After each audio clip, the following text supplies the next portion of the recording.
Dingo, actually, our dog, is No way. That is awesome. for real. And he's actually an Australian cattle dog too. So Oh, that's Nice. awesome.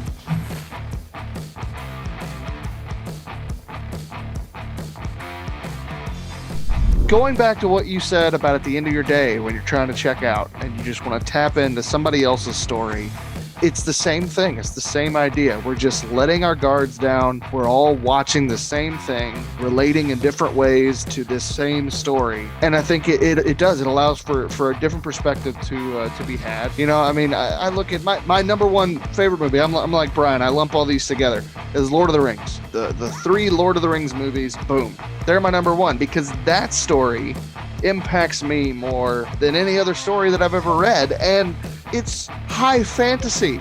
You know, I mean, I'm watching elves and you know, dwarves. You know, you learn about racism and you learn about overcoming racism and through a friendship with Gimli and Legolas. But they never call it those things. But Right. you are watching this happen, and then you can kind of you can pull away, you know, from that movie and look, say, well, this other person's different than me, just like Legolas and Gimli, and they hated each other, no real personal reason whatsoever, yet once they got to know each other, they realized they were the best of friends. Welcome to the Dastardly Dingoes Podcast, a show that celebrates all things nerdy. You'll get an insider's look into the world of comic books, graphic novels, TV and film, gaming and pop culture, as well as the technologies that drive all of it. Now, are you ready to get nerdy? Welcome to the Dastardly Dingoes Podcast, the show about all things nerdy. We discuss nerd news, movies, TV shows, games, comics, and so much more. I'm Brian. Chad. And brace yourselves, folks, because we're about to get nerdy. This week's guests are the hosts from the YouTube show Reels and Heels on the Hangin' with Web Show YouTube channel. They talk about movies, TV shows, and wrestling and pop culture in general. They are also fellow Nevermorians in the Rising Tide community. Ladies and gentlemen, Dingoes and Dingettes, we are excited to welcome Brian Wensloff and Nicole Jobin. yay! Welcome to the show, guys. How you doing? Good, Pretty doing good. good. Ooh, I love that mug. Oh, thank you. Yes, I have a plethora of nerd mugs around here somewhere. So far, this is my So do we. newest one. It is from Bones Coffee Company. If you're watching Bones, we do accept sponsors. No, I see a lot of sponsored ads on Facebook from them. Yeah. They're awesome. Nice. I actually just recently got some of their coffee, so quite tasty. So how's 2021 treating you guys? Pretty good. Yeah? I can't complain. It's a Just whole like- hell of a lot better than last year. Oh, hopefully so. And That hopefully is we for stay that sure. way. Oh man. So let's see. Before we get into like the nitty-gritty questions, we're gonna ask you guys a couple three questions. Hold on. Oh, what? You have not knighted them. I am What is wrong about with to. you? Patience, young Okay. Padawan. Sorry, I missed that part. Go ahead. Because you guys are now knighted as honorary dingoes. And so update your business cards, your resumes, and your LinkedIns, because this is just like being knighted by the queen. It is that important. And you guys now can interact with us all the time. Not that, you know, you couldn't before. But anyway, so now that you are honorary dingoes, we are going to ask you a couple questions that we ask everybody. The first one being, and this is for each of you, which kind of nerd are you? I'll let you go first. Oh, crap. Ladies first. Mind you, this is the first time this has ever happened. Usually on our show, he poses a question to everybody and then he forgets to let me answer. Well, a special treat on the Dingo Show. There you go. So I wrote it down. Like I wrote down the answer so I wouldn't be like this. So I am, I guess, what you would call an eclectic nerd. Okay. I like what I like, and I don't care if it's nerdy. I mean, I guess like I have so many weird fandoms and nerdisms that I'm like a little out there, I guess, like from, you know, comics to TV to movies to wrestling to paranormal and magic and all that weird stuff too. So I guess I'm kind of an eclectic nerd. I think that's the most original label anyone's given themselves for the type of nerd. So Yeah. you definitely get points for that. So for see, you could have fooled us as far as not being well read, because that immediately impressed us. I mean, now, so if you would have said that, we'd be like, wow, she must just read encyclopedias for fun. She said, you know. No. She's like, I'm the least well-read reading teacher you'll ever meet. Oh, you're my kind of reading teacher. I love it. As for me, I'm probably your more generic nerd. I mean, I love comic books, film. I mean, I'm just your average like Comic-Con goer. You know, I like pro wrestling. I fit that mold. You're the quintessential lives in your parents' basement nerd. Yeah, that's exactly who I am. It's me and Brian living in our basements under the stairs. All right, here's a new segment we're going to introduce called Begging and Pleading.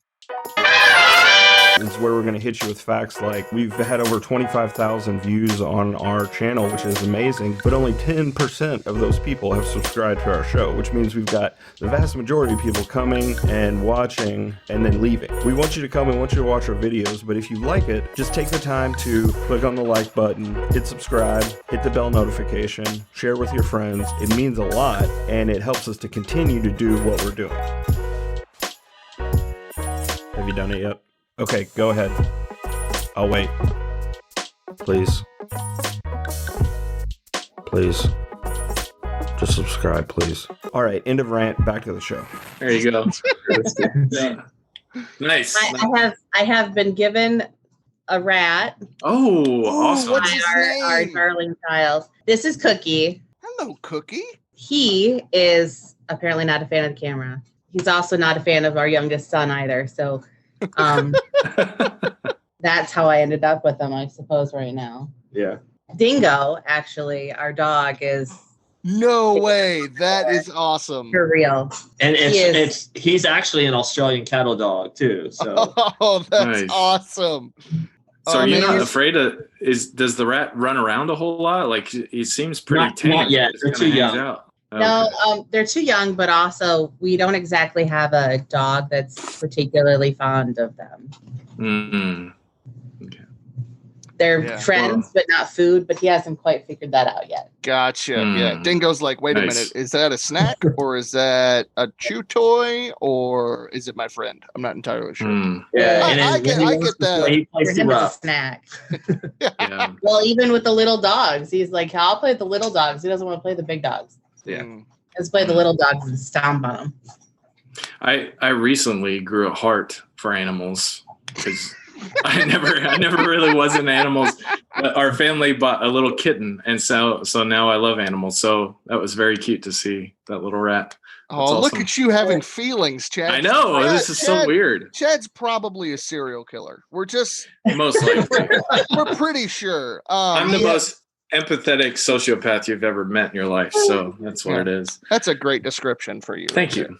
So to follow up with the nerd question, which you guys did great with, what are your top 5 movies of all time? All right, I'll go first. No, you go first. Nobody likes this question. Yeah. We're going to start I love assigning this question because I'm a film fan. I love film. Star Wars, but I lump all the films together. So oh, wow. Okay, cool. Yeah. All right. Because to me, Star Wars is great storytelling, and none of these are in order. It's because they change. They're not ranked. Yeah. Back to the Future. Ooh. Now is that just the first one or is that the whole trilogy? The first one. Okay. I don't think anyone's put that on the list. No, not yet. Surprisingly, it's a great movie. It is a great movie. I love all 3 of them. Great choice. I have 2 slashers that kind of go back and forth, but I'm more fond of this one, and that's Friday the 13th. Ooh, the original one, the first one. The original from 1980. Nice. The original Jurassic Park. Oh, that's a good choice. Nice. Excellent choice. Well, I have them in my head. They just go back and forth, and I'm giving them 5. Jaws.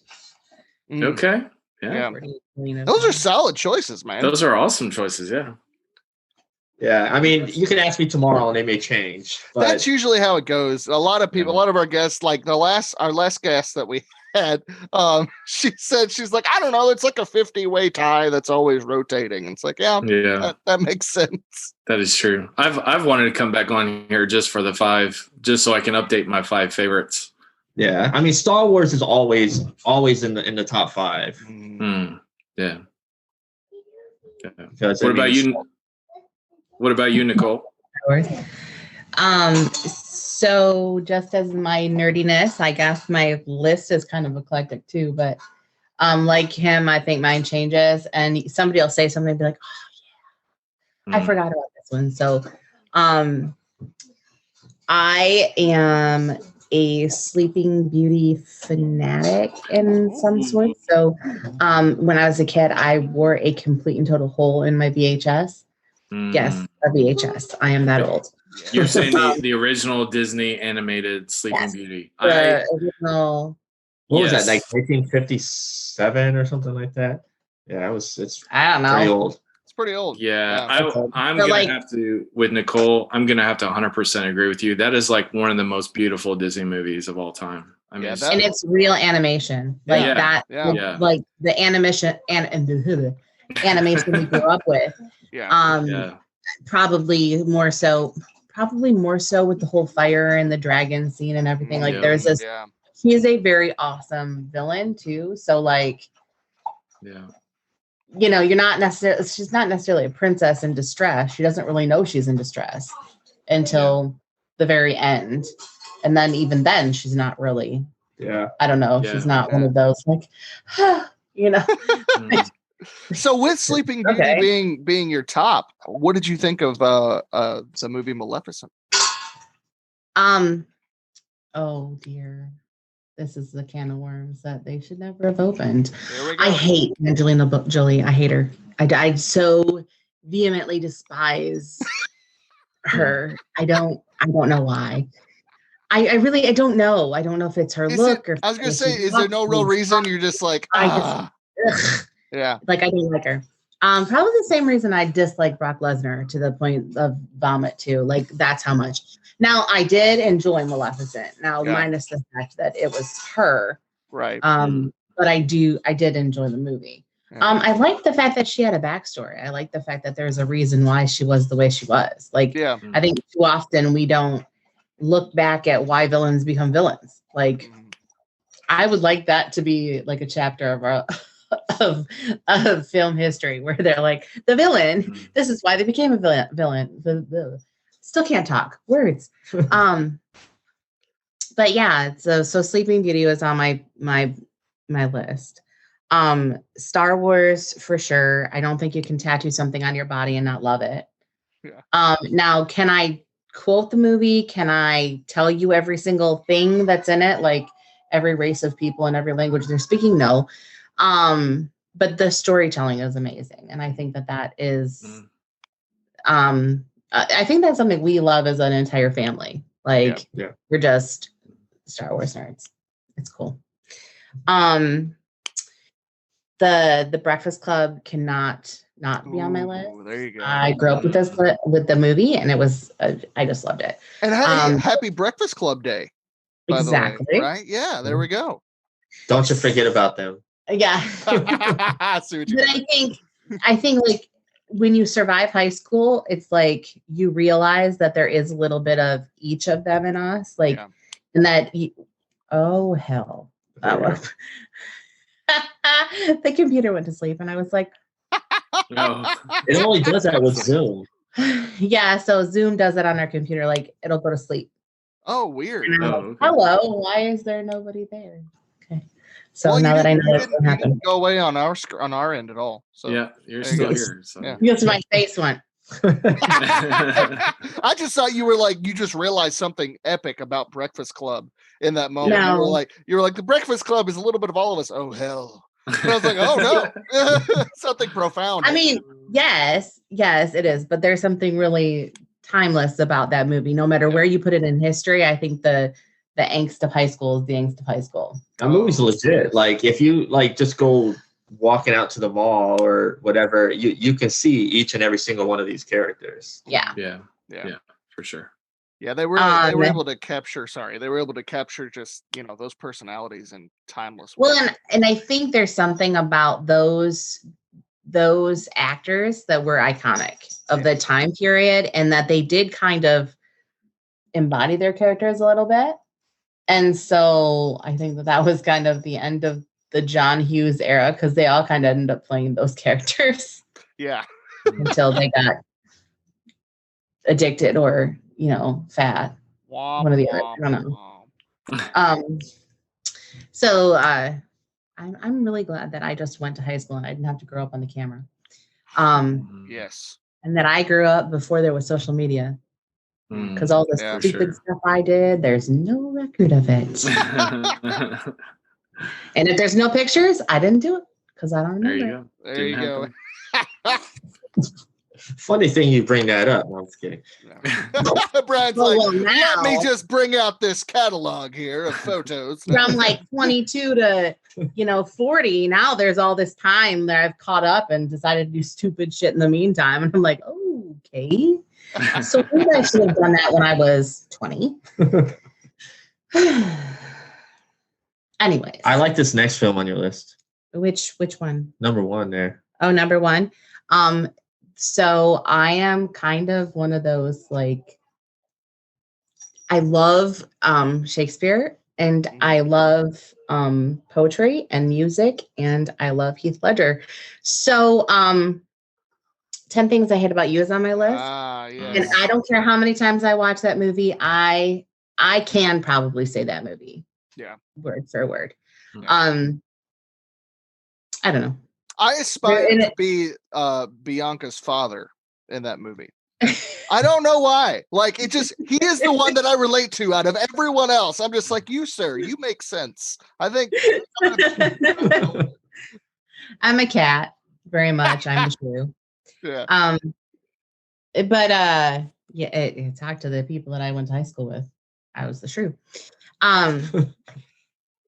But and then the last one is a tie. And I can't not say one without saying the other, because I think one of them was overshadowed by the other. Right. And they both came out in the same year. And because I am a huge vampire nerd, like, love all things vampires. What was the only one I disliked? I can't remember. There was one that I was like, ugh. What the? I don't know. I can't remember. Anyways, so I can stay on topic too, by the way. So it's Lost Boys and Near Dark. Oh, so, yes. If you can't tell, I'm an 80s baby and grew up in the 90s. So woohoo, me too. Like the 80s have to have a big part on my list, I think. Like, I don't think we can discount what the 80s did for movies. Yeah, I mean maybe not so much fashion, but movies. That whole opening like scene of the Lost Boys with the music is so iconic. It is. Yeah. Well, there for a little while they did a comic, right? And the first issue was Sexy Sax Guy. Yeah, on the front cover, like, and it is such a good, like, it's so funny because I hadn't seen it yet when I was growing up, but I had seen Kiefer Sutherland in the first movie I saw him in was The Three Musketeers, the Disney version with Tim, and so then I watched The Lost Boys, like, that's the same dude. Holy crap, he's terrifying. So no, but I love The Lost Boys. When he was in Flatliners and a lot of other movies that were kind of like, wow. I don't think we took him seriously in the 80s. I don't think we took him seriously until he was in 24, really. Yeah, I think 24 was like his resurgence. Oh, for sure. Yeah, he was a good actor then, but I think I would say 24 is his John Wick, I guess. Yeah. The best way to describe it. Yeah, for sure. Yeah. That's a good way to put that. Absolutely. So what's the other one? Oh, so those two. So you said what was it? Near Dark? Near Dark. Yeah. It has Bill Paxton. Bill Paxton. Yeah. And it's another vampire movie, but it's different. It has a different feel. Still kind of that family, of and Adrian Pastar from Heroes. Yes. Which I didn't realize until Brian was like, that's the guy from Heroes. And it's also directed by the director of The Hurt Locker, which at the time when she directed, she was married to James Cameron at the time when she did this. Yeah. There's something she does with light and dark in that movie that's just really beautiful, and I think it held up. Yeah. And then horror icon of the 80s, Lance, I can never say his last name. Henriksen? Yeah. I'm not sure. Let me see. He was in the original Alien movie. He played Bishop. Yeah, he's a freaky dude. He looks scary. Actually, I love that actor, man. He's awesome. What else is he? Yeah. It was weird because he was Bishop. But then he was in a TV show called Millennium in the 90s that came on like Fox, I think. He was in another TV show though too. And then he was in Pumpkinhead. Yeah, oh gosh, that was great. He was in Pumpkinhead, but then he reprised. He was somebody else in the Alien versus Predator movie. I was like, it was he played the creator of like the android technology and all that. Yeah, which is interesting that they ended up doing Bishop that looked exactly like him. I thought that was pretty cool. So. All right, well, so we've got your top 5. So now you guys also do. Your show is very similar to ours. You really cover pop culture and things like that. But the one thing you guys do that we don't is wrestling. So, what are your top 5 wrestlers of all time? Ooh. You want to go first? Mine are written down. So. Well, I can say. All right. So my 5 are Randy Savage. Nice. Ric Flair. Shawn Michaels. Hold on really quick. Chad, give us a woo real quick. Just a Ric Flair. Whoa! Whoa! That was insane. Your mic just said absolutely not when you did that. Thank you for that moment, Chad. That was wonderful. You're welcome. Yeah, so we have Shawn Michaels, Randy Savage, Ric Flair, Stone Cold Steve Austin. Ooh, good one. Nice. And I probably... These two are back and forth, but I'm probably leaning more towards The Rock. Yeah. But I would put John Cena and The Rock kind of like right there. Okay. All right. See, you're most of what the wrestlers, because I used to watch wrestling years ago when like WCW was still on. That was my thing. I loved WCW. Sting was my favorite, right? And like when they did the NWO arc, that was like my time. So I recognize a lot of the wrestlers that you just said.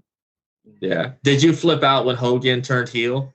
Oh, for sure, man. Absolutely. I could just see you flipping tables and stuff. Well, then it was also like it was that, and then when Sting joined the Wolfpack, I was just like, what is happening? Like it was just it was all the drama, and then of course I loved Stone Cold and The Rock, just like the relationship that they had, because I was always torn. I was like, I love both of them, and they would fight, and I was like, I want you to win, but no, I want you to win.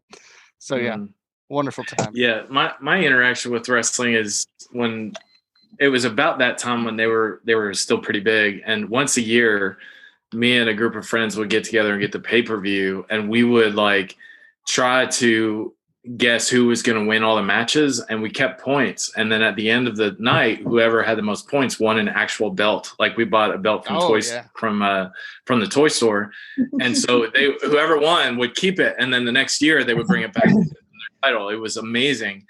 And I love all the guys that you mentioned. I love them because they were so good on the mic. Like there's so many I haven't seen in a while, but it seemed to like die off. Like early John Cena was really good on the mic, and then in my opinion, he kind of went down a little bit. But like The Rock and Stone Cold, when they would go back and forth, was just amazing. Like they were just so good. You bring up like best on the mic. Like I could do like 5 best on the mic, and that would be Cena, Jericho, Rock, Flair, and probably Jesse Ventura. Oh, yeah.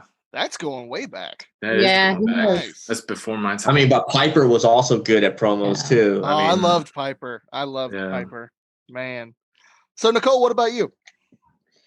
Well, I felt really bad that I made my list and I couldn't like find spaces for women because now there's a huge like women are actually wrestlers. Yeah, now. They're not bra and panties. Like we're not just arm candy and people we undress in the ring. People actually have talent and they can wrestle. So I actually have 2 lists because I couldn't reserve I couldn't. So you have a female list and a male list? I have a men's list and a women's list, yes. All right. Nice. So Randy Savage for sure. Mostly because he's a lot of what I remember about my childhood. So him and like Ted DiBiase. So they both kind of reminded me of my dad, which is really weird because Randy Savage doesn't look at all like my dad did. Ted DiBiase kind of does, but they both really reminded me of what I would have wanted in that father figure. Even though there's some things about Ted DiBiase that's a little weird, but he did look like my dad. And then Mick Foley. In any iteration, it really doesn't matter.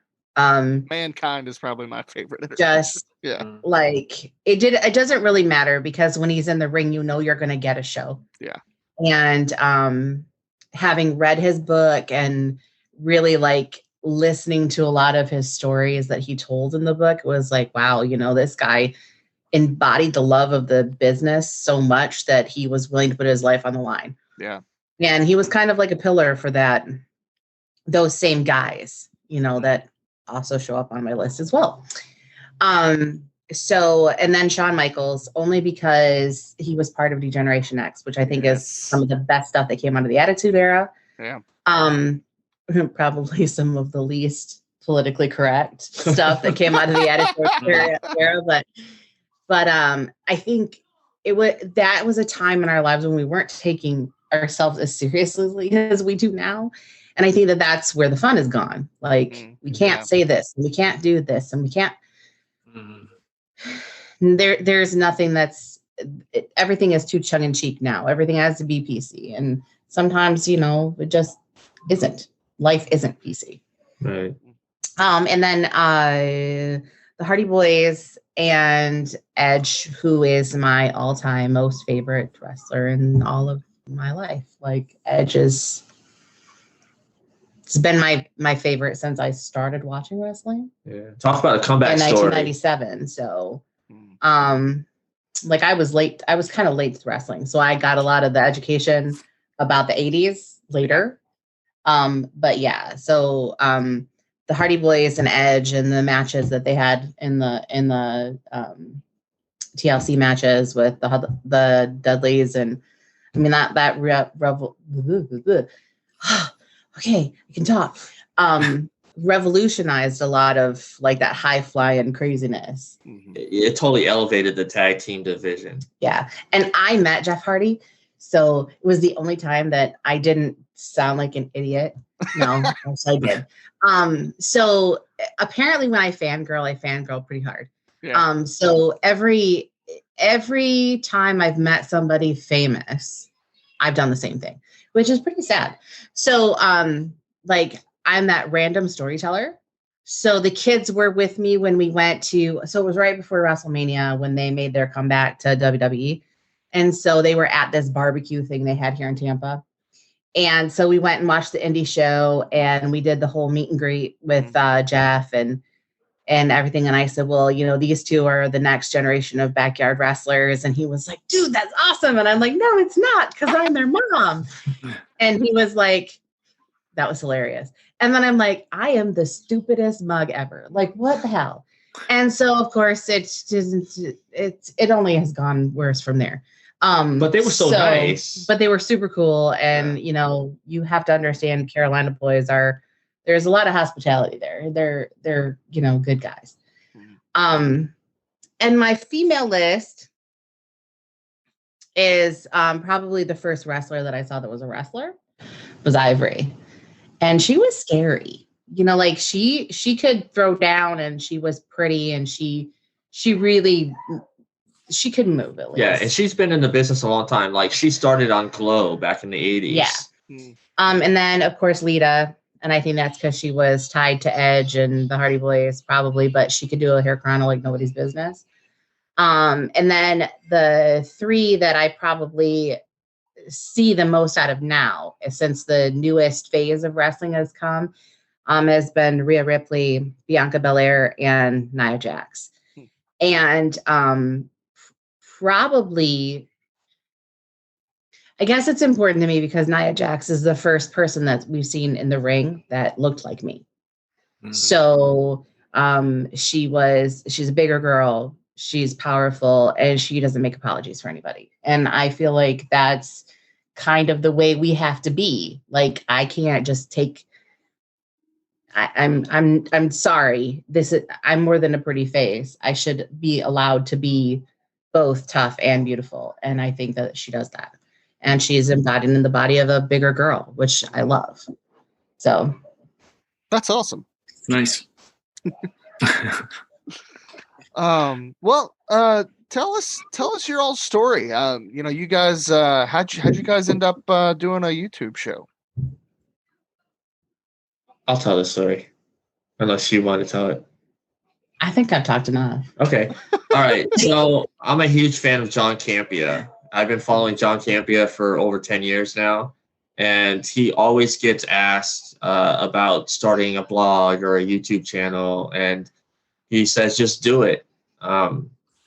It's nice to add your voice to the conversation, whether you're a comic book fan, a movie fan, a TV fan, a book fan, whatever. You build houses or whatever, just add your voice. And so I was like, all right, well, 2020 happened. We're not going anywhere. And honestly, this is no lie. He speaks of John Campea like they're friends. Hey man, some people have that kind of impact on your life though, He really does. So it's like, well, John Campea says, and I'm like, what, did you call him last Friday? What is going on? Hey man, I gotta say, I'm kind of like that with Mike Mignola. I think I've probably watched about every single interview he's done, and I've memorized half of them just because I love him as a comic book creator. And so when you really look up to somebody like that, that just it is kind of like you just talk to them because they're just in your head all the time, like you know them personally. Yeah, almost. Yeah. I mean, and I think because I love film and what John Campea has done for YouTube, he was the first of his kind. Like he was like right towards the beginning of YouTube, and there was no other movie bloggers or doing what he was doing. He started a thing called the Movie Blog, and then he moved over to AMC, which he started AMC Movie Talk, which became really big, and then AMC shut that down, and they moved over to Collider. And hey, love you, but the show's not about John Campea. I know, but so I follow what he's doing, and I love to talk about movies, and so I figured I'd do that. And I love comics and wrestling, so talk about us. I will say I've never heard of John Campea before, so I'm sitting here Googling him while you're talking. So it is helpful. It's a learning time for Chad. Yeah, it is. It's really helpful. I mean, if you love movies and like more in-depth conversation, he's a great person to watch. Nice. So you got inspired by him, and so 2020 happened, and then we were stuck at home, so we just kind of pulled the trigger and said, let's just do it. And I was already sitting a lot at the kitchen table, with my classes of 8th graders. So I figured, why not? So he was like, well, let's do this. And I'm like, what do I have to do? And he was like, just talk. And I was like, okay, I can do that. And so how long did we do it before we got picked up by the HWWS?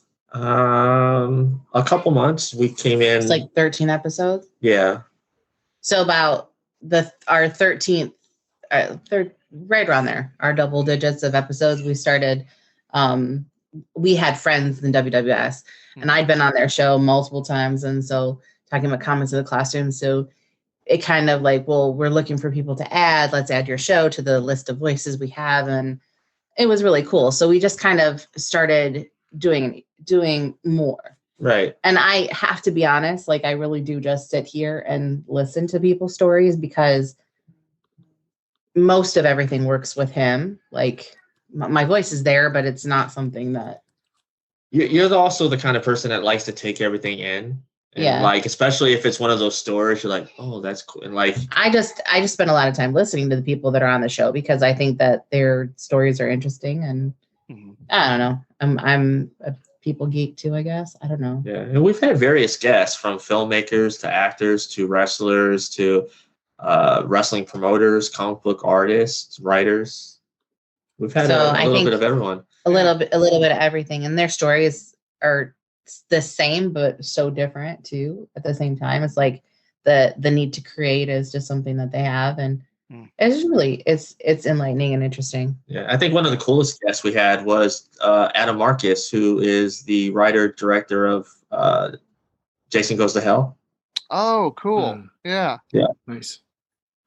So I'm assuming the subject of your podcast was natural to what you both were already into and that kind of thing. Like it was just something that flowed out of what you already enjoyed. Were there any like challenges that you faced as you started? Like any setbacks or things that you didn't expect? I don't know. I guess the challenge with but I think the challenge, and not just our challenge, I think all of our challenges is to get viewers and stuff like that. Yeah. I know a lot of people say they'll come and not to really focus on that, just focus on what you're doing. And you will, if you do a good job, I guess, and focus on what you're doing and not focus on just trying to get, a Diamond Award or whatever, YouTube gives out. Just focus on the content and the people will come. And I'm one of those people that like to grow organically. I know there's a lot of people out there that pay for, their clicks and all that. And I don't like doing that. I think it's just, we just have fun. Yeah, like have fun. I think our content is very real with the fact that the way we talk to people, the way we talk to each other. Like that's very much who we are. Yeah. I guess the best way to describe it is like if you came over and sat down at our kitchen table to have a conversation. I mean, we broadcast from our kitchen table. Like that's our thing. And then, that is really cool. We don't have a studio. We have kids and dogs and rats making appearances. I mean, it's just the way that's the way it works.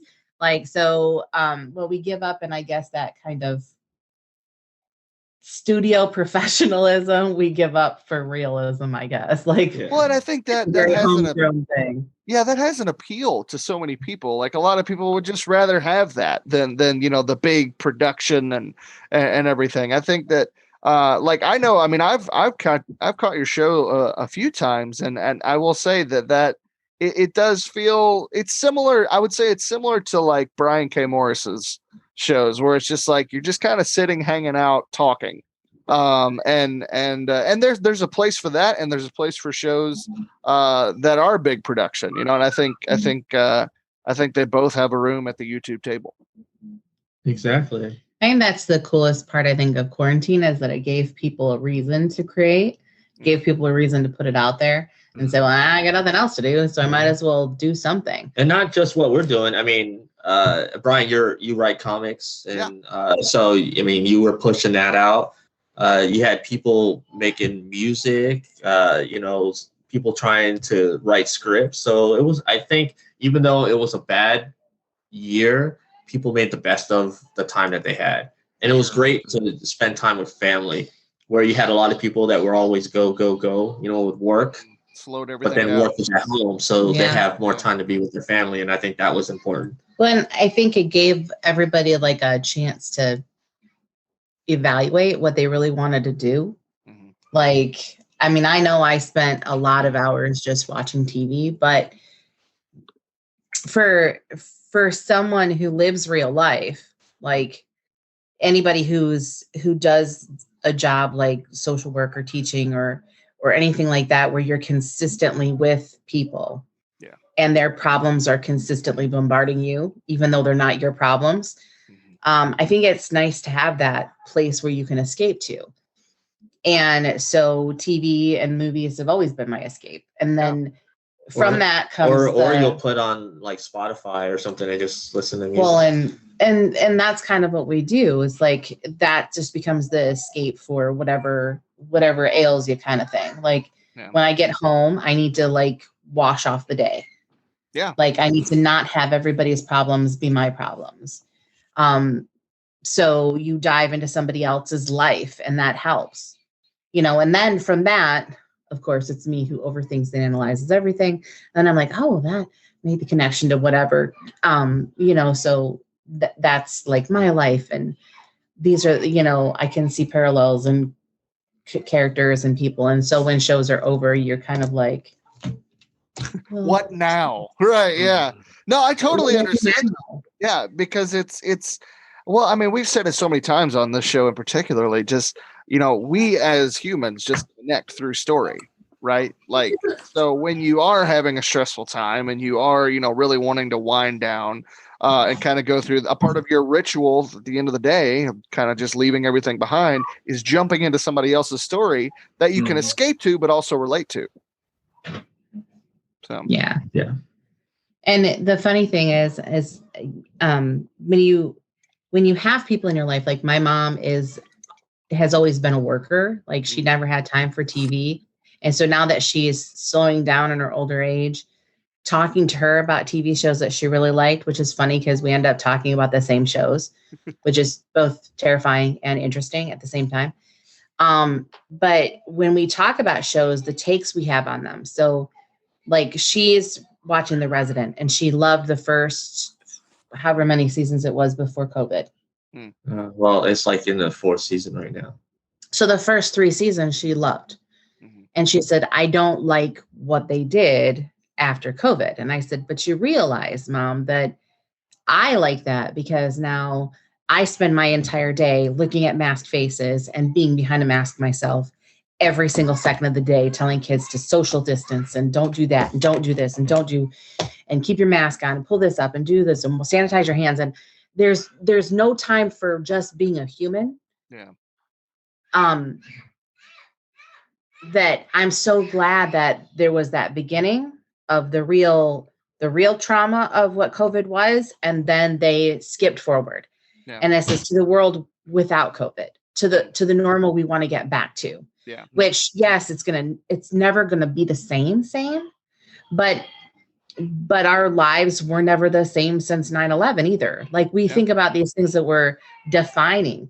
Think about people when they're at the fall of the Berlin Wall.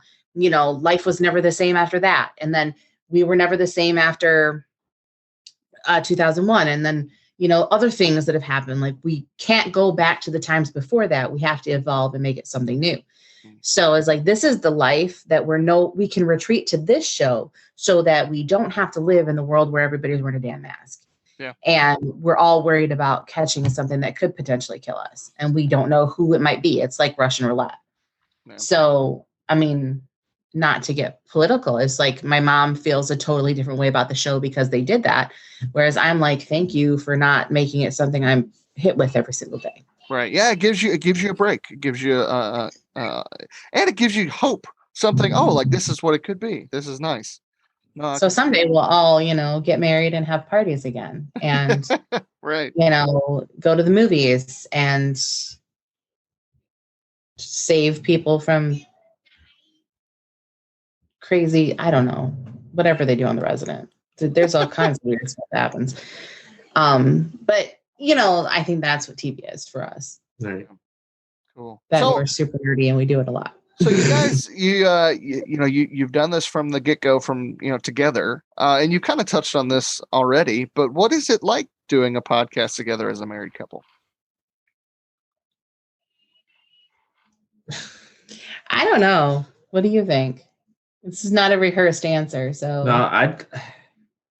I mean, it's no different than when the camera's off. I mean, No, we're really no different. I mean, I think with the camera on, we're just broadcasting our lives. I mean, it's more like real reality TV than what's actually on reality TV. You know, I put that in quotations.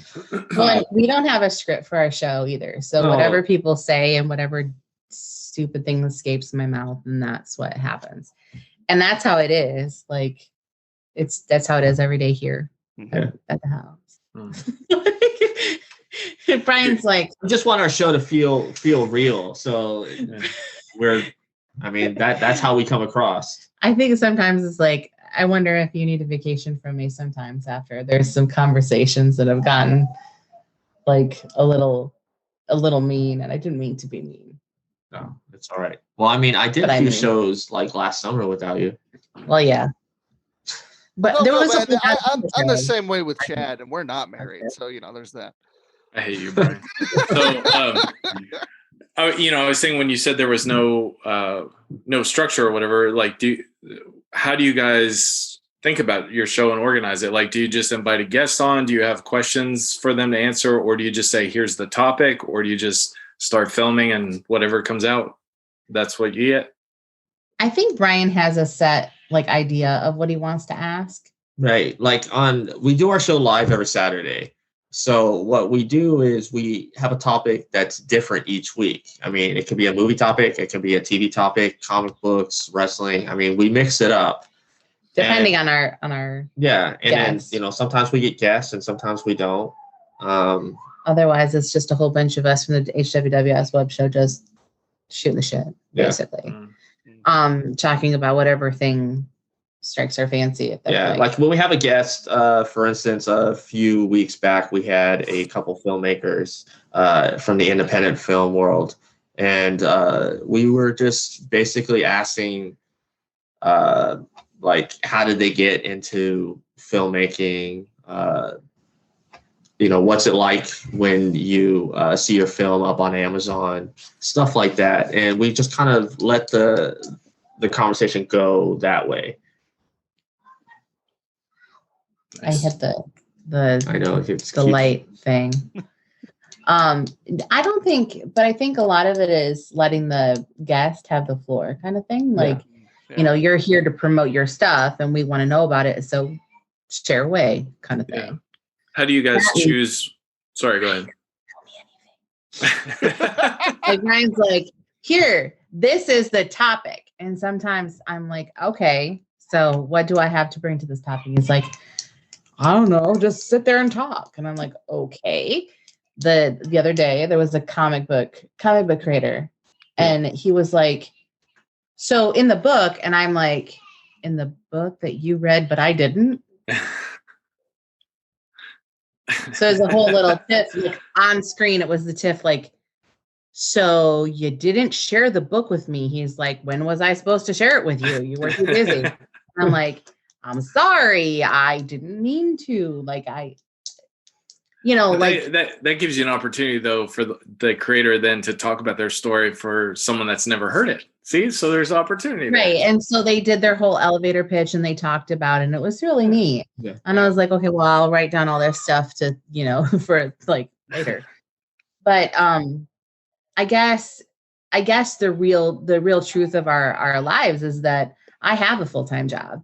And so this is just something we do together that's fun for us. And I think maybe his vision of what's going to happen is probably different than mine, but I'm along for the ride. And so, I support him in the way that he supports me.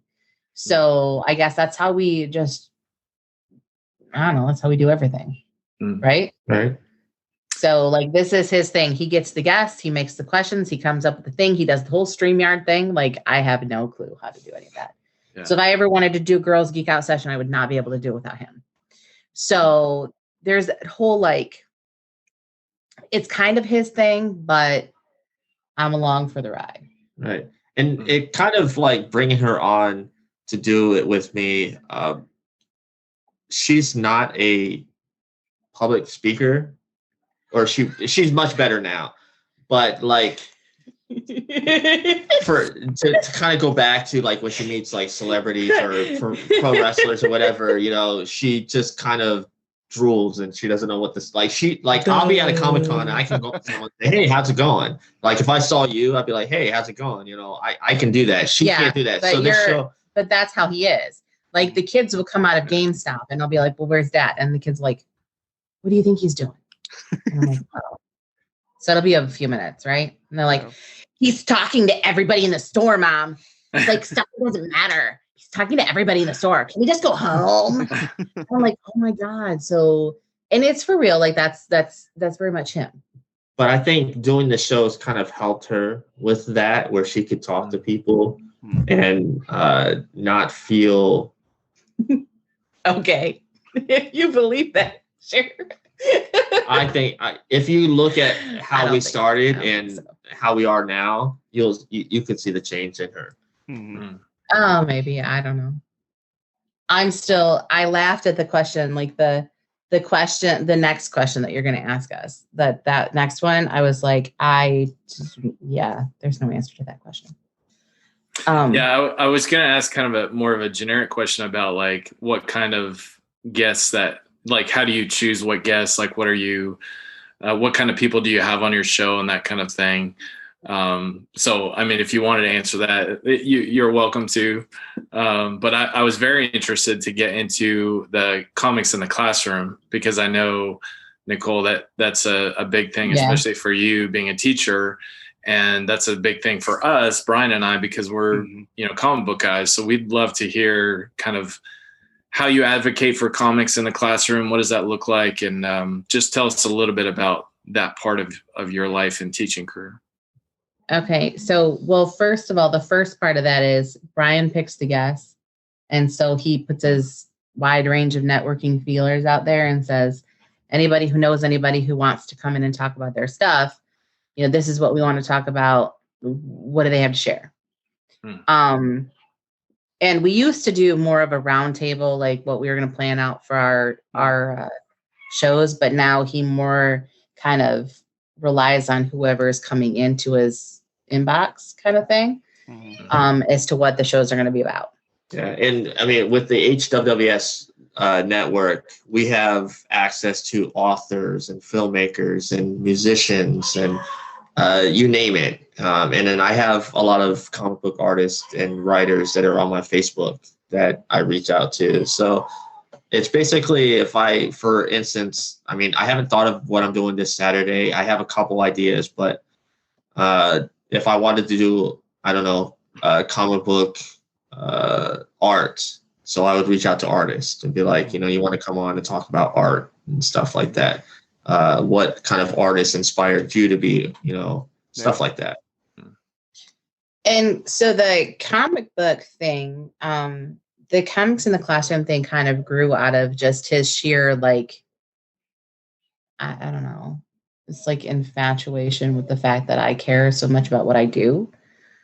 So I was teaching ESOL in Las Vegas and looking for ways to get my kids reading because they weren't, if they were reading, they weren't really reading. And if they don't know what ESOL is, you should say. And so English is a second language. So, so my kids ran the gamut in the classroom, 13 different languages, 13 different countries. Like there were a little bit of everything, worldwide. And so it was a really cool experience, but also how do I get them to read when most of them don't read they don't read in their first language. So how can I expect them to read in their second? Yeah. So if anybody knows anything about linguistics, which that's the other nerd I am, is a language nerd. So like linguistics, basically in your brain, if you are fluent in your first language, when you're learning a second language, you will be the same, if not higher, in your second language, but you have to be fluent in your first language. Otherwise, you're consistently going to struggle because, hey, really? Kids. You should be. I'm going to go help them with the rats. Whatever. Continue your story. I'm sorry. No, Like there are children on chairs and rats Yeah. and There was a point at which you guys were talking, and I was kind of off camera a little bit because my kids were running around. And I told them beforehand, I was like, "Hey, I'm doing the show. Like, go upstairs because you guys get loud." And for some reason, as soon as I start this show, all that goes out the window. Yeah. And they start running. yeah. Yeah, Chad's had to stop in the middle of an episode before and go upstairs and be Yeah, like, I'm what like, are you "Guys, doing? Seriously, we just Well, it's talked like about this." everybody's hungry. Everybody wants to pet an animal that hasn't been anywhere near them all day. Yeah. Yeah, They want to be in a room where nobody wanted to be 5 minutes ago. Like Yeah. right. they want to Like be you behind picked us on now. camera. Yeah. And I was This is like, the "Now." time you picked. You had all day. Right. Right now. Why? Now you're going to pick it. Yeah. And nobody cared to talk to me all day long. Right? Yeah. I've been all by myself all day. But now all Mom of a sudden, is so interesting. Yep, no, I it's totally because agree. I'm talking to other people, and now I Uh-huh. don't have their attention. Mm. They don't have my attention, so who cares, Mom? I'm gonna Yep. interrupt you and your life. So so I always make the joke that Brian is my pimp. Nice. And so I have a sugar mama, so I totally get it. but so Brian is the one kind of that sells out my ideas to everybody and then goes and says, "Hey, we're going to be at the show, so you're going to talk about it." And I'm like, "Why would you do this to me?" Like he said, "But you can talk about this all day long because you Yeah. love it." And I'm like, "Well, yeah, but that doesn't mean I want to do it every Saturday Right. in front of people I don't know." So he kind of he said, "Why don't we give it a name?" And because I'd been doing it in my classroom, like I'd had comic books on my shelf, and I would liken, stories to Superman or whatever I could, and show pictures, and that's how I could get a lot of those stories to my kids. So when I moved to Florida, we were talking about how to make it happen. Yeah. And so he was like, "Why don't we just start at the comic conventions?" We had some comic convention promoters that were like, "Yeah, we would love to have this panel, and we need teachers that are willing to talk about it, and fans and creators that would be interested in doing books that could be in classrooms." Because as I found when I moved to Florida, there were some books in my collection that I should have probably previewed before they ended up on my shelf. Yeah. And just the sheer novice that I was, I didn't realize that some of the older comic books were a little more racy than I had expected, because it was the 70s and the 80s. I guess I didn't believe that could be the thing. And so it was. So some of my kids would be really excited about comic books, but they were excited about the content of the comic books that they should have been reading at that time. So we kind of started doing that, and he was pimping me out to conventions and having me talk on panels and talk to people I would have never talked to, which was really cool at the same time as being terrifying. Because I am an introvert through and through. I don't know. I guess I'm an extroverted introvert. Like, I'm either going to not talk, like I'll be a, Buddhist monk or a crazy person talking about the things she loves. Like, I can totally do that in both ways. So I guess to walk up to a person and just start talking about something that's not me. Yeah, I totally identify with you, Nicole, because I'm very much like that, like very introverted. I can turn it on when I need to, and I can be extroverted if I have to, but it drains me so much. Like I'd much rather just kind of be on my own, doing my own thing. And so I identify with when you were joking about, like, when Brian's like, "Well, just talk about it." You're like, "What?" And he's like, "Well, you can talk about it all the time." Like, yeah, but this is different. Like, yeah, I was comfortable doing that. Now all of a sudden you put me on the spot. Like, no, like this is not. Yeah, like I talk to other people about this thing that I love, and not sound like I'm just a fangirl. Like I actually have to sound like I know stuff. Like, I mean, I do, but it's more exciting and more interesting when somebody comes from a place of passion and love for something. Yeah. But then they want to ask you questions about like logistics of it. And I'm like, I don't know how that works. Like, I guess talk to your principal, like, Right. you know, because for me, it was just me talking about it and saying, this is what needs to happen. And I'm like, maybe I can rally some troops and then we can come up with, you know, a database or something where people could drop their stuff. Because when you think about it, teaching as one of those things is like, we have standards and we have all these things we have to make sure kids know, and they're going to be tested on it later. So how do I make sure that I use authentic literature, both novels, graphic novels, and short stories, as a place for them to understand that? And so when I'm looking at it going, I got to figure out how I can get my kids to pass the test, but also read something they want to read. Because the gateway to them passing the test is being able to read something they love. Yeah. And so I'm like, if you don't love words, then there's this whole world of what pictures do. And from that, I realized that kids also really don't know how to read pictures either, which is really scary and sad at the same time. So when I moved to Florida, Brian was like, really make this happen. And so I was in a place where I was teaching at a school that was pretty heavily, it was pretty food insecure, pretty poverty stricken. And there was probably more kids that didn't look like me as opposed to kids that looked like me. So it was about 47% Hispanic, and probably the rest of what was left over was split half and half between African American and white, and then a smattering of all kinds of other stuff in between. And she's like, how do we get these kids to care about the last month of school? And I said, I'm gonna read a comic book. She's like, well, what would you want to read? And I'm like, oh, no. Let me get back to you. And so we talked to all of our friends who were pretty heavily into the scene. And they were like, well, if you want one, you can probably easily get your hands on.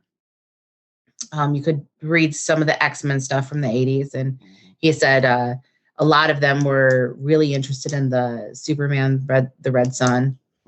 And some of the other, like, there were other ones that they kind of listed off. And I logistically couldn't get my hands on any of them.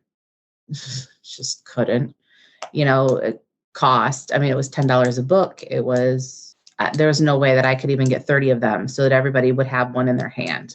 Yeah. So I was like, well, I can find out what they have online. And so at some point in my life, I'm probably going to end up going to prison for copyright infringement because I make copies of stuff that should not be copied. So there was a PDF of X-Men's God Loves, Man Kills. And this was right around the time, like, was 5 years out from like the X-Men movies. Okay. Right. Yeah. So, you know, the X-Men movies that come out, so it was loosely based on this book. And so I kind of had a place where I could, you know, mix genres. So I could talk about the book and I could talk about real life and I could talk about the movies. And I had an in with the kids because they'd all seen the movie, or at least most of them had seen the movie. And so we read the book, and I put the color version, like, this is my actual copy that I bought after the fact. Is this the one that's signed by Chris Claremont? No, the actual original one is like the version is first print. Signed by him. And then I told my principal, I told my assistant principal, I was like, I want to read this book. And she says, okay, well, what do you need? And I'm like, paper, because I'm just make black and white copies and I'm going to put them in a book or in a folder, you know, 3-ring prong folder. Yeah. Doing what teachers do best. And I said, but there's one caveat. And so she's like, what is that? And I said, there is one word in the book that you might have a problem with. Yeah. And she says, what is it? And I showed her the page, and she said, oh, you're going to have to white that out. And I said, okay, in my 30 copies of this black and white edition, I'm going to white out that word. And my kids are going to do what all middle schoolers do to find out what it is. Yeah. So there's no way to white it out on the screen where I was going to show the color version. So I'd beat it up on the screen. And before I flipped it, we talked about how words have power. And so there was a lot of conversation about this word previously. Yeah. Because my kids loved using that word when they were talking about their friends. Because I taught intensive reading, and just in general, the makeup of my class was generally male, and it was generally not white. I say generally not white, but really it was pretty mixed. There was a pretty good group of all of them. And there were a handful of girls too. So the goal really was to just get them reading. I didn't really care what happened. And at the end of the day, I was like, they'll be okay. Yeah. So of course, like we turn the page and they see this whited out word and they're like, well, what's under the word? And I'm like, we talked about the word. We talked about how words have power and how they can sometimes be, used as harmful. And we talked about muting, and we talked about all these other things. And we talked about the facial expressions of Stevie and all this stuff. And the kids are like, what does she say? And so I got kids in the back of the room scraping off the whiteout to find out what it was. Yeah. And I'm like, this is going to be a natural course of everything. And they were like, and they were shocked at first. And then I said, but we all talked about how this word was going to be used. So, or that there was a word that was going to be used. I mean, so whiting out was kind of an issue anyways, because you're anti. I don't like to censor anything. And I think if my kids are already using the word, then I should educate them on how to use the word as opposed to, or what that word meant and how they can't take it back. And I think that's a great, good move as a teacher, man. That's awesome. There was a lot of deep conversations about mutants, but it was really more about race. And so we talked about Martin Luther King, and we talked about Malcolm X, and we talked about, how hate can propel people to feel one way, and it can become like a snowball effect, and how it can become something bigger. And, my kids it gave us a forum to talk about things that were charged with emotion in a less emotional way. So we took out race from the White-black equation and made it not a black-white issue, but a mutant-human issue. Right. And when we made it a mutant-human issue, we could put it towards, understanding an allegory for that civil rights movement and what freedom means and what it means to be different and to be who we are. And so aside from the little snippet, the trio of panels of Stevie after Kitty Pryde says, what would you have said if they'd said the other word? And having the kids really look at what her eyebrows did and the tear and all of the things that were going on in those panels and then in between the panels. Yeah. To have them really understand that and hopefully be something they look back at later on. I'm hoping that that'll be a thing. But to have conversations later on when they talk about Nightcrawler. Yeah. And, to say we can't change the way we look. Like, we're born this way and there's nothing we can do to change that. We have to understand the person that embodies that body, like whatever color, whatever religion, whatever. It's about understanding the character of that person. And the kids they kind of had their own takes on how things were going to go, and they had conversations and they talked about it. And so it wasn't like there were discussion questions, but there wasn't a lot of standards-based anything happening with it other than the fact that it gave them a reason to talk about things. Yeah. And it gave them a place to be a little bit more comfortable with it. Like, I think as a white teacher of kids of all colors, there's a really huge understanding of my own bias that I have to be very careful of, but also understanding their bias. And so most of the time when kids would say something about race, there would be a handful of kids would be like, you're a really cool teacher and I love you, so I don't care what color you are. Or there was that whole, like, you'd walk in my classroom and see that I was a white teacher and they'd be like, so I said, so we have to understand racism from both sides of it. I can check my privilege and understand what it is, but that means that everybody has to check their racism at the door. And that could be whatever racism it is. I had Black kids that hated Mexican kids in the class. I had Asian kids that couldn't stand the Black kids in the room. I had, even in Las Vegas, I had African kids from other countries who couldn't talk to each other because they came from countries that wouldn't talk to each other. And when you say Africa, you're like actually from Africa. Like, I had a student from Mali and a student from Eritrea, and then 2 students from Ethiopia. Right. So my kids from Ethiopia and Eritrea, they refused to talk to each other. It's like, we can't. Like, there was the whole, like, and it's a whole world I didn't understand. Yeah. But I said, here we have to check it at the door because we have to learn how to talk to each other and treat each other here, because this is where we live. And it was hard. I mean, it's difficult being that person, because I say that I don't care what color they are, but I do care because it's who they are. That's part of what makes them special. That's what makes them the people that I'm teaching in my classroom. So while I don't so much care, I care, but I see it as a learning place. Like, I see it as something that we can learn from. And I think that there's a lot of people that need to be more open. And I think a lot of our problems, if people talked about it like they did in the X-Men, then maybe our problems wouldn't be so significant. Yeah. Maybe those things that happened this past year wouldn't happen anymore. And if we were allowed to ask questions and say, I'm ignorant about this because I don't know, I've never experienced it. Mm-hmm. So it gave kids a place to talk about race without it being a thing. Like, It was a place where they came into class, they talked about it, and nobody held anything against anybody when they left, because it was like, we were talking about mutants. It didn't matter. Yeah. Yeah. I think that's the real power of story, especially comic book stories, because it gives you an outlet to talk about those important social issues without them being like right in your face. Like, and I think story in general does that. It's one thing. I was thinking today on Facebook, I got in a conversation about transgenderism, and the person I was talking to, we had different views on it. And even when I talked to my wife about it, she and I had some different views on it as well. But the thing that I appealed to was a story. And by using a story, it's like you remove the emotion and you remove the immediate,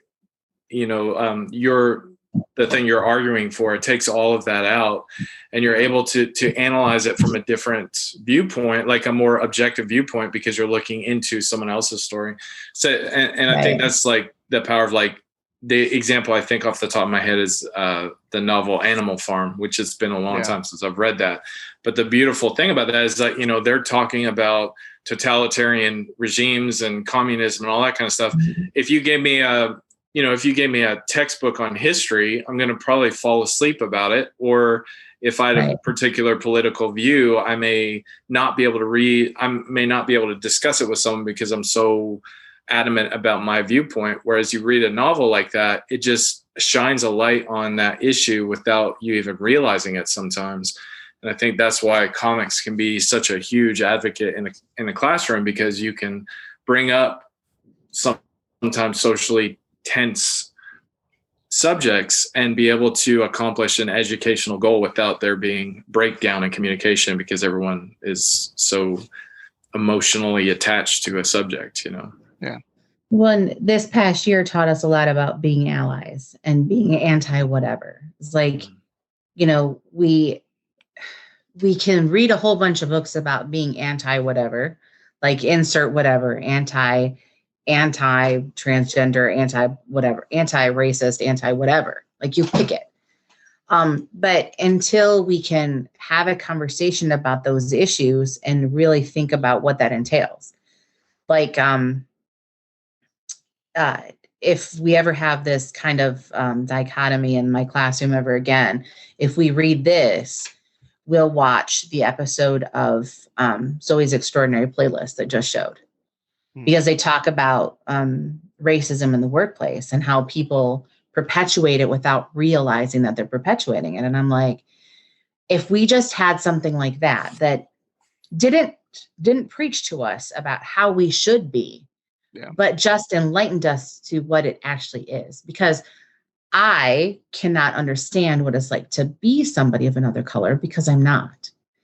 Like perspective, I can look at my child and say, perspective, I can understand if you tell me stuff. I can see the world from your perspective with that color in mind, but I'll never be able to experience it because it's not something that is my experience. Mm-hmm. Like I can only experience life as whatever label you want to put on me. Mm-hmm.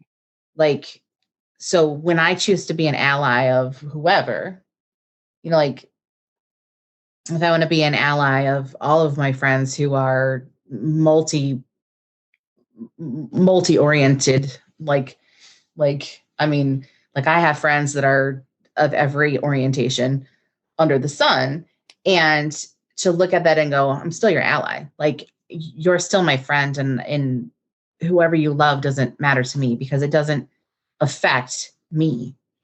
It affects you. And because I care about you, I'm going to be true to that. Like I'm going to say, well, I love you. So whatever happens. But you know, I think kids are really scared to do that. And that's because they don't have places in their lives where they do. Like they only hear it from their parents, and they only hear it from these people, and they only hear it from this group. And so they never really look at it from a perspective of their own. Yeah. And then it's scary because then they have to do what most adults can't do. And that's say, you got to check your bias at the door and say that this is what I am. Yeah. And it's not a comfortable feeling when you have to realize that sometimes you say things and do things that you didn't realize weren't right. Like my thing right now is pronouns. Like I feel like there's more to a person than a pronoun. So when you introduce yourself and you introduce yourself with the pronoun, I'm like, there's more to you than that. But that's my bias. Like if it makes them feel better, then who am I to judge that? It's just that I don't understand it. Mm-hmm. And so until somebody can explain it to me, I don't understand it. Yeah, no, I think, you know, just going back to the bringing the comic books and, you know, you mentioned, you know, TV shows and things like that too, just story in general to come in. And it what it does is it really just, it puts everybody's guard down, you know, and it gives us, going back to what you said about at the end of your day, when you're trying to check out and you just want to tap into somebody else's story, that it's the same thing. It's the same idea. We're just letting our guards down. We're all watching the same thing, you know, relating in different ways to this same story. And we are no longer personally, you know, driven by our own feelings, our own agendas. We can watch the story, read this story unfold. And I think it does. It allows for a different perspective to be had. I know there are stories, you know, that's one of the reasons we do the top 5 movies of all time, because stories affect people. You know, I mean, I look at my number one favorite movie. I'm like Brian. I lump all these together. Is Lord of the Rings. The 3 Lord of the Rings movies. Boom, they're my number one because that story impacts me more than any other story that I've ever read, and you know, in fiction, and it's high fantasy. You know, I mean, I'm watching elves and you know, dwarves. You know, you learn about racism, and you learn about overcoming racism, and through a friendship with Gimli and Legolas. Mm-hmm. You know, and it's just like those. But they never call it those things. But right. You are watching this happen, and then you can kind of pull away, you know, from that movie and look, say, well, this other person's different than me, just like Legolas and Gimli, and they hated each other for no real personal reason whatsoever. Yet once they got to know each other, they realized they were the best of friends. And is it fair to say that Peter Jackson did it better than Tolkien? Yeah, I think in that respect. I think Tolkien absolutely set up the foundations because, you know, Tolkien was still, I think, bringing that up, but Peter Jackson just kind of took that and made it more apparent. in I think many, if many ways. Tolkien wasn't as wordy as Tolkien was, I don't think if Yeah. he was that wordy that Peter Jackson would have been able to create a world like that. Like, I really believe that the storytelling in the book itself led itself to what Peter Jackson could do in front of the camera. Absolutely. I agree. But I mean, when we think about like any great, like I talked about the Breakfast Club. So when you're in the thick of it, like when you're a kid in high school and you're like, I hate this person. So when I think about my, personal experience as being the not so popular band geek that was kind of on the heavier side and a little bit bitchy. Write a comic book about that. So I very much was the shrew, and I get it. Like, I understand why, but I also understand now why the girls treated me the way they did. Yeah. So specifically one of them, and I'm like, I understand why you were so mean to me. Like, there was a confidence, I guess, I had that she was really angry about because she couldn't be that person. And when we were, growing up in the 90s in my town, nobody was outwardly gay. Yeah. Nobody. And so she had to live that. And so finding out later through Facebook that this was the life she was having to live, I was like, all right, well, you know what? I can't really be mad now. Like, you had your own shit. Like, I guess I got to get over it. Like, it's like, you had your own shit, like, okay. But, I think you learn about people once you get to this age. And I hope that we're all smart enough to look back and go, yeah. So the stories that we tell each other after the fact should be stepping stones for our kids too. Like, I tell my kids, I'm like, specifically my oldest, because he will probably always be a foot shorter than every other male that he comes into contact with. Yeah. And that's just nature. Like, I'm sorry, you have a 6'2" father and you ended up looking like your mom. I'm sorry. Like, you're 5 foot nothing. And he will probably never be 5'8". I mean, like, he's just going to be short. And that could be detrimental for a man. But at the same time, like, I look at his personality, I'm like, he's going to be fine. So if I make sure to instill in him that, like, that quick thinking, that wit, that perseverance, then he'll be able to make it through. And going back to comics, Wolverine was a short guy, but dude was the most powerful member of the X-Men for a very long time. Well, and I think, we all have our cross to bear. So whether it makes us angry or not, like, I was angry, but I was angry because I'd watch these girls that were, cute and blonde and cheerleaders, and I wasn't that. And there wasn't anybody in real life that embodied that. Like, besides Janine Garofalo and The Truth About Cats and Dogs. And then, like, I wasn't even that funny, not then. I'm much funnier now.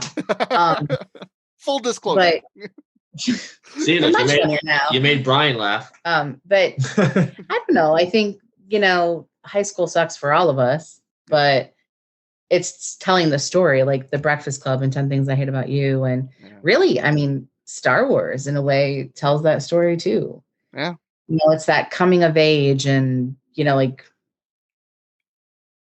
figuring life out. Yeah. And that's the thing with TV. Well, TV and movies, a lot of people overlook. Like, there is always a meaning, and sometimes it's hidden, and people just don't look for it. So when you talk about Star Wars, they just unless you're a weirdo like me, and I'm like Star Wars, for instance. Is this big space opera, sci-fi, and that's all people really see. But there are real life messages in that if you actually look for them. Oh, for sure. Absolutely. Yeah. And I think it's true for every story that's told is, you have these common threads, these common themes that, like I said, with Lord of the Rings, it's this completely different land with these mythical creatures, yet I'm relating to them and things that I walk through daily. And it's amazing if you have a good story, then you have that in there too, something that everyone can relate to. I didn't mean to make it sound like I'm sitting on a soapbox. Like I kind of just started thinking about it. I was like, well, I kind of brought the mood down a little bit. No, I will say this in all seriousness. I think everything that you just said, Nicole, was excellent. Like as far as just explaining, first of all, explaining why comic books matter in the classroom and how you can use story to open your perspective, to change your perspective. No, you did an excellent job. I think I think those things need to be thought through and those things need to be talked about. So thank you. And unfortunately we're running out of time, but we'd love to have you guys back on, and just to talk more about that kind of stuff. I think we do have topical shows that we go back to from time to time. I just got a quick question here. Yeah. How would you feel if you were a school age student and comic books were actually part of the standardized like testing and stuff like that? And when you have your textbooks that you can actually use comics, how would have you felt if that's? Oh, I mean, for me personally, I mean, it would have been. I mean, you're talking to a guy that my art was my drive. I mean, I read and created comics as a kid all the time, and in all of my art classes, I was told, oh, you need to not do comics. Comics are, it was constantly talking that down. Had you introduced X-Men to me the way that you did with your students, it would have completely much earlier than it actually did in my life. It would have taught me a lot of things about perspective and race that it didn't click with me. But I had a teacher like you that introduced the topic through comics, I would have absolutely learned so much more a lot earlier than I did in my life. So thank you for what you're doing. Really. If teachers got to be teachers and actually taught, like, I feel like we prepare kids for a test that basically means nothing to them. There's a lot of truth to that. So there is. Yeah. Go ahead, Chad. What were you going to say? I was going to say, I've always appreciated the teacher that gave multiple avenues of learning, whether it was not just a textbook, but it was also like a movie or a clip or something like that. And like, to what you said, Nicole, like there's so much stuff that I think of in high school that I never used. Like I learned it because you had to memorize it, but I didn't learn like bigger picture type stuff that I think, and this goes along with what you said about comics. Like you perfectly defined why so many of us love comic books because of what they do and how it's more than escapism. It's a story that relates to who we are now and helps us process life. And when you learn so much, like in all of the conversations Brian had with me about, getting this off the ground and having it be something that we did, he said, comics are important because there's always somebody that doesn't understand. And if you're telling them why they should, then they'll look at it in a different way. And I never really thought about that, but that's essentially what being a teacher is. Like I did come into teaching with a whole different viewpoint than what I have now. Yeah. And so when I look at my kids and say, I'm reading this study that talks about how kids are unable to process facial expressions. Just they've lost the ability to really know. So if it's not pronounced, like they have no idea what the use of eyebrows is. Like they have no idea what kinds of emotions eyebrows tell. Yeah. None. So like the eyebrows about like painting them on your head, like way up here. Yeah. All those jokes about Botox and everything, they're lost on these kids because they don't understand why that matters. Mm-hmm. So when we talk about Stevie, particularly in this book, when you talk about these two panels, and you talk about the facial expressions, like when you talk about her eyebrows dipping down when there's a tear and arching up when she's clasping her fist at the her clenching her fist at the side of her, or at the side of her body, it kind of makes you realize it's like your face tells a lot. Yeah. And we're so hell-bent on having everything in a text society and everything is online, and we're no longer looking at each other. That now we wonder what happens when we can no longer understand another person's emotions based on their facial expressions. Yeah. Like this was the case 7 years ago. I don't know, 10 years ago when I was teaching this book. And the kids kind of were like, oh, so that's what it does. So there's a lot of other conversations we had outside of just, the one, but I think like, we were going through a bunch of stuff in the house and I ran across a paper I wrote about the Canterbury Tales. And I thought, it's funny how something that was a satire, hundreds of years ago are still relevant today. Yeah. Like those personalities and those things. And if I had made connections and parallels to other things, then maybe I would think better about certain things now. So like, you can tell me a whole bunch of crap that happened in history, but tell me really what it needs to be is when did it start and what happened since? Like it's a cause and effect. History is cause and effect. So everything happened for a reason. So these things that happen, like, that happened 100 years ago are still relevant today because those things that we're dealing with now are from that. And so like there's whole decades of history that our kids know nothing about. Yeah. Like they're very well versed in the revolution, but they have no freaking idea what happened in Korea. Right. And our kids are well versed in, Thomas Locke and all of his teachings, but they have no idea what happened in Vietnam. They have no idea what happened in Iran. They have no idea about the 1980s. Yeah. Like my kids, like the realism is that my kids at 12 years old, 13 years old, 14 years old have no idea the importance of those things like we did when we were sitting and watching the Challenger explode when we were 6 years old. Yeah. Like that is our job. Like as a teacher, that's my job, is to pass on the fact that if we don't understand history and if we don't understand the story, then where do we go from here? Yeah. Like, what do we have? That's great. Yeah, I could have a whole show on this. Yeah, I was going to say, actually, we might. Actually, that would be a great. I've diatribed the audience enough. No, not at all. I think we definitely need to have you guys back. But I think that's a good note to end on. Let us know where you guys where we can watch you guys, where everybody can find you, and kind of let us know what you've got in store. Do you want to tell that? Okay.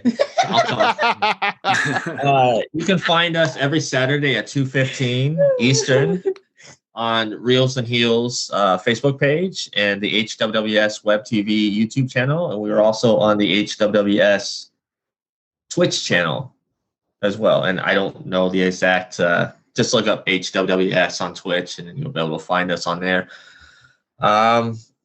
And like I said, I don't know what we're doing this Saturday, but I'm sure I will post about it tomorrow when I think about it. But yeah, we've had fun on this show, and I've been wanting to do this show for a while. And I also want to say congratulations on your Kickstarter. Thank you very much. I appreciate that. Well, it was great to have you guys on. Like I said, we'll have to have you back to talk about just really more of the same. The last bit here has been great. Thank you so much for being here. Yeah. All right, Chad, you got anything? No, I agree with what you said. It was a great conversation, especially towards the end when we talked about the comics in the classroom. Is awesome. Sweet. All right. Well, thank you guys for being here. You wouldn't let me just keep my mouth shut. Well, I'm glad because you rocked it, man. That was awesome. So, All right. Well, thank you guys. And thank you all for tuning in to the Dastardly Dingoes podcast. Remember to hit like, subscribe, and share with your friends. Also hit that bell to get notified when a new episode airs. And remember, kids, have fun, be safe, and read comics. See you next time.